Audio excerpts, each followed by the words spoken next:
My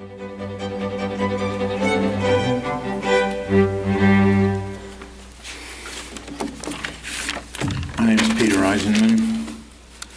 I'm an architect. I think the young people today don't really know which way to go. There is no dogma, there is no tendency, there is no way to look at today as toward a future.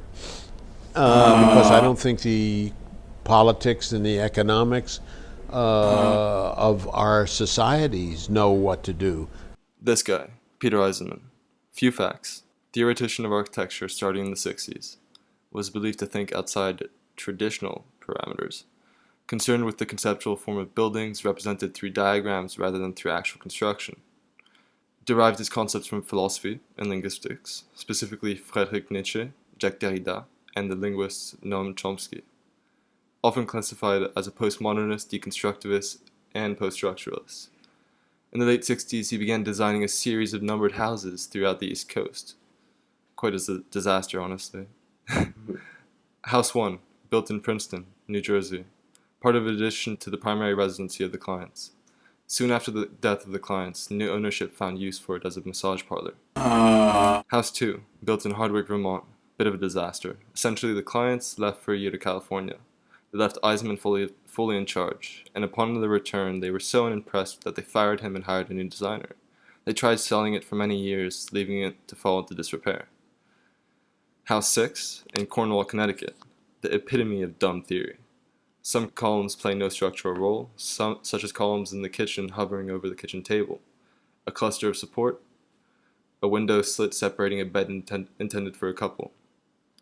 Arguably, these issues would push many formalists to say, we are concerned with how rather than why. We are here to stress the syntax of architecture, which essentially translates to, we want to be autonomous from control, therefore autonomous from reality.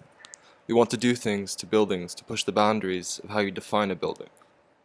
Following formalism, Eisenman began to delve into constructivism. So remember this guy, Jacques Derrida, French philosopher, wrote a book called Of Grammatology, founded Deconstructivism, believes that in language there is a possibility for the sign and the signified to be separated. This extended itself to architecture through Eisenman and many others. Deconstructivism rejects the postmodern reliance on historical reference.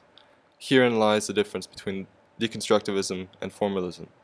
One embraces the past like saran wrap, the other embraces the future as a clean slate.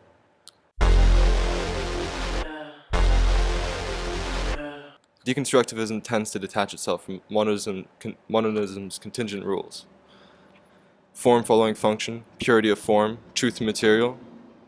Digital technology provided fertile ground for this detached form of experimentation. Early deconstructivism looked like this.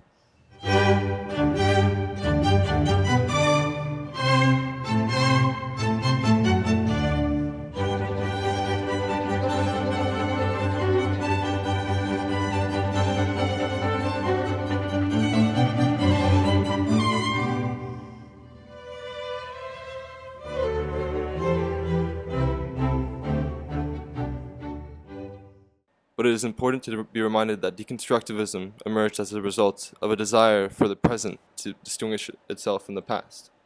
It was a result of various social political objectives, fueled by newly emerging financial and technological opportunities. The creation of the computer gave architects the ability to use parametric design to instigate the topic of form in ways no architects were capable until that point. Notably, Zaha Hadid is a more famous example of this.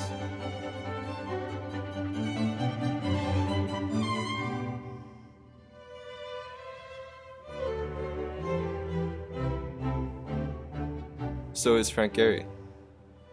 In turn, these architects and others fueled many cultural trends in line with parametricism.